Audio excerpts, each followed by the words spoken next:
answering the most asked questions. So question number first, how did I move to Luxembourg? So मैं Luxembourg आई हूँ अपने company की तरफ से ऑन साइट पे.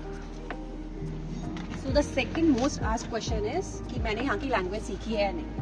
So यहाँ पे सबसे ज़्यादा स्पोकन लैंग्वेज है लग्जमबर्गिश, ऑब्वियसली वो यहाँ की लैंग्वेज है. French and German, and no मैंने तीनों में से कोई सी भी नहीं सीखी है, मुझे सिर्फ इंग्लिश आती है.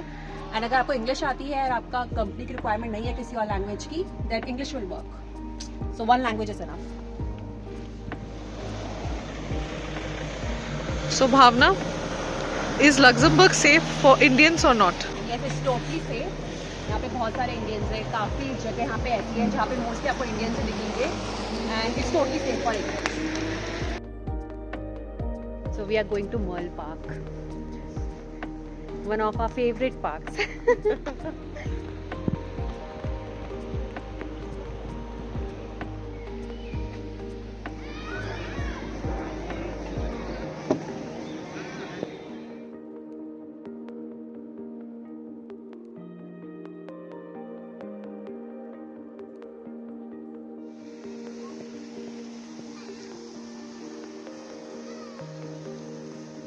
Shreya, what's your favorite thing about Luxembourg? Parks.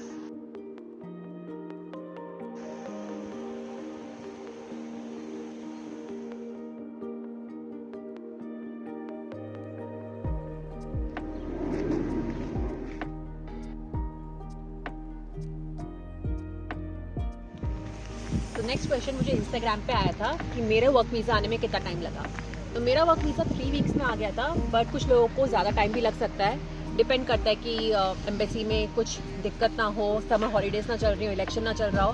But मेरा 3 वीक्स में आ गया था. Next most asked question is house rent. Tough. So what's the housing situation in Luxembourg? I will say pretty bad, Pretty competitive. Yes, and tough to get. काफ़ी लंबा search करना पड़ता है घर के लिए. हम इंडिया में जब थे हमने तब से ही देखना स्टार्ट कर दिया था घर. बहुत सारी वेबसाइट्स हैं जिनमें हम घर देख सकते हैं रेंटल के लिए. हम तो स्टार्टिंग से ही शेयरिंग में देख रहे थे, तो और हमको ऑफिस के आसपास ही चाहिए था, तो हमारे लिए थोड़ा रिस्ट्रिक्टिव था कि हमें कहाँ पे घर चाहिए. बट अगर आप ओपन हो, आपको कहीं पर भी चलेगा, थोड़ा सिटी में भी चलेगा, तो ऑप्शन ज़्यादा है. एंड ओपन रहना पड़ेगा हमें. I think 3 months of research हम लोग किए थे to get the house. But the good part is जब हम लोग आए 2 दिन शेड्यूल्ड था हमारा interviews with the agents and everything, and within a matter of 2 days हमें मिल गया था. यस, क्योंकि हमारा एजेंसी हमने ऑप्ट कर रखा था एजेंसी के लिए, तो उन्होंने हमारे लिए ऑलरेडी कुछ लिस्टिंग्स रख रखी थी जिनको हमें जाके बस विजिट ही करना था. And yeah so we were lucky with 2 days of research मिल गया था. बट बैकग्राउंड वर्क काफ़ी लंबा था. यस, बट यहाँ पे जो लोग आएंगे आई थिंक उनके लिए ओपन रहना बहुत ज़रूरी है. अगर पास में घर नहीं मिल रहा है, तो अगर रेंट कम चाहिए तो दूर में भी एडजस्ट करने का वो ऑप्शंस के लिए ओपन रहना पड़ेगा. रेंट कितना होता है? रेंट विल डिपेंड कि आपने सिटी में कहाँ पे घर ले रखा है. अगर सिटी सेंटर पे हो तो सबसे ज़्यादा एक्सपेंसिव सिटी सेंटर में ही है. As per our research, I don't know कि अभी क्या चल रहा है. जब हमने देखा था तब सिटी सेंटर में बहुत ज़्यादा महंगा था. हमारा रेंट जो है वो 1100 euros है for a fully furnished but shared apartment. और if you are looking for a studio then it can go up to 1500 1700, but I guess unfurnished. No, unfurnished, so keep a budget of 2000 to get something Yeah. very decent. And another part is housing situation का ही. It's not just rent, you have to pay agency fees and deposit. And deposit usually of 3 months plus agency fee, और उस महीने का rent upfront देना पड़ता है advance में.